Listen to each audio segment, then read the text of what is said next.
Are you someone who has ignited your sobriety and are sober, but you don't know how to say no when someone offers you a drink? Maybe this is at a family function. Maybe this is at a wedding. Maybe this is at a networking event. Well, if that's you, listen more, because in this video, I'm gonna give you guys 5 ways to say no to a drink easily. Welcome back to the channel, everybody. My name is Jamie Dottie Garza, and on this channel, we ignite your sobriety. I want to talk about something that I realize can be awkward at times, and that's declining a drink. Now, in our society, it's become so accustomed of somebody to buy you a drink as maybe a form of respect, maybe it's a form of camaraderie, maybe it's a form of a great gesture. I know back in the day, someone buy bottle service, that's showing love. That's what it resonated with. Or in dating culture, you're with a woman and you buy her a drink. And hopefully it leads to something more. That's just how we've been programmed. But you may be one of those people who find it kind of awkward in your journey where you don't know how to say no or what to say. Maybe you don't want to speak about your journey of sobriety and why you stopped drinking. Or maybe all these thoughts are in your head of things that haven't happened yet, but here comes the CEO of another company and they're talking to you, be like, hey, let me buy you a drink. You might not know what to say in that point in time. So this is why I want to create this video, to hopefully make things less awkward and just have you still be on your journey confidently of saying no in a politeful, meaningful, cool way. Smooth as eggs, baby. Let's get into it. My type of character and how I'm built, this is my first tip and my favorite. And that's simply just being honest. Someone offers me a drink, I say, no, thank you. I'm sober. I quit drinking a long time ago. Now, it might not be those exact words out my mouth, but it might be like, hey, let me get you a drink. No, thank you, I don't drink. Oftentimes, it's gonna lead to a conversation. And I'm all for that conversation because it can be like, oh, you don't drink? Like, why don't you drink? Well, I realize I'm a better man when I don't drink. And I'm a better person to the world when I don't. I've been sober for X amount. And then it might lead into like, oh, and you might have a conversation. I'm that type of individual who loves speaking my truth. And I'm a firm believer that you never know who you might inspire or motivate. There's been plenty of times at business events, networking events, and I'm meeting a profound leader in my community. I get offered a drink, and I'm just so confident in saying no in my explanations. A light bulb might go off in their head, or they might be like, oh, I admire that. I respect that. It's not a thing of them feeling I'm less than, but in my opinion, it makes you more powerful, in my opinion, that when you do that. It shows that you have morals, that you stand on business, that you're confident, and that's what it's all about. The more confident you portray when you can be honest in your truth and explain why you stopped drinking, the more powerful you become. And this is my favorite way to do things. It might not be your favorite at this time, and that's okay. I encourage each and every one of you to proudly and be confident of your decision of being sober. It's not a bad thing. It's a tremendous thing. You're a leader. You're an advocate. You are becoming the best version of yourself. You are the best version of yourself when you're sober. Tip number 2 is a simple no thank you. Can't go wrong with the no thank you. It's straightforward, it's to the point, it's powerful as well.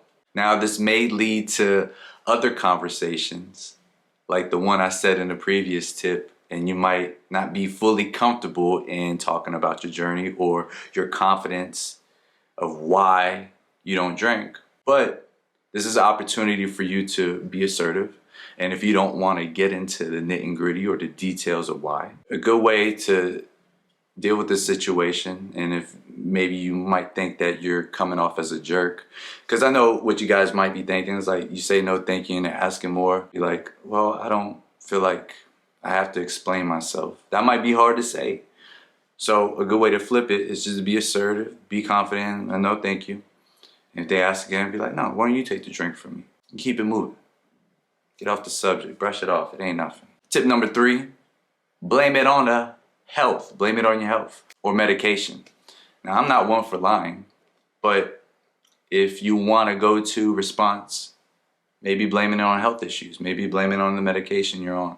Maybe blame it on, I have it's gut issues, and alcohol does actually can relate to gut issues, but maybe blaming it on that is maybe an easier way to say no without telling them the truth behind it.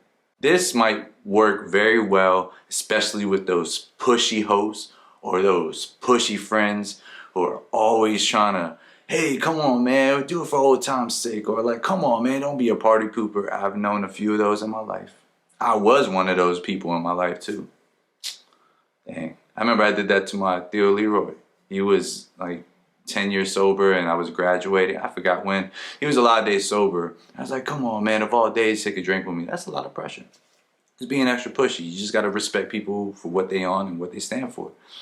But this excuse, you can't go wrong, because when it comes to your health and saying things like that, no one's going to keep pushing. And if they do, then you should just leave immediately, for real. Tip number 4. Oh, this is a classic right here. Say you're the designated driver. Hello, you're the DD. You don't drink and drive. You don't want to kill nobody. You don't want to die yourself. You're responsible. You're a responsible adult.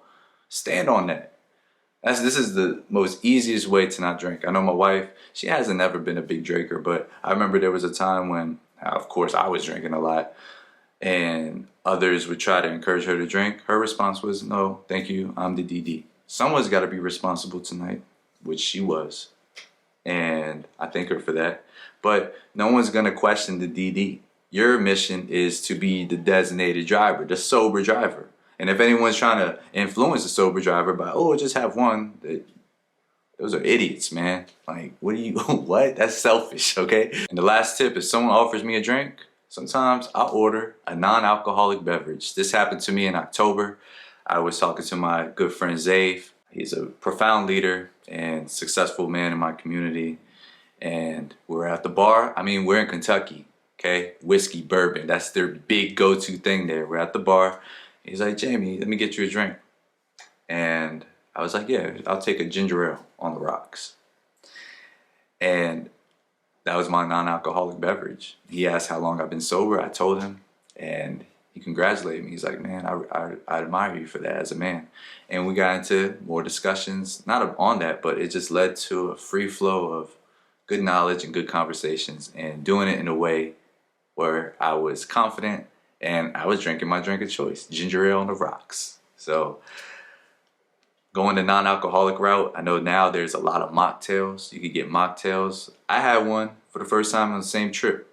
It was like, it tastes very girly. You know, it had like all the pineapple juices and everything. A little bit too sweet for me, but I respect it. But my go-to is going to be that ginger ale on the rocks. And if I'm feeling froggy, maybe Coke on the rocks and get the little sippy straw. It looks like I'm drinking, Henny and Coke or something. So non-alcoholic beverages are always a great way to combat that. Look, guys, I hope these tips on saying no can help you on your journey of maybe being newly sober or remaining sober and make things less awkward. At the end of the day, it all comes down to us. This is our choice. This is our calling. This is our quest. This is our journey. And just like we might respect people for doing what they do, it's only right that, people respect us for the choices we make. And hopefully these tips have helped. If it did, leave in the comments below. I love reading all the comments. I love interacting with you guys. So let's continue to build this community. Smash that like button if you want to see more content like this on the channel. And if you do like the content you see, consider subscribing, because we're going to continue to ignite your sobriety. Peace.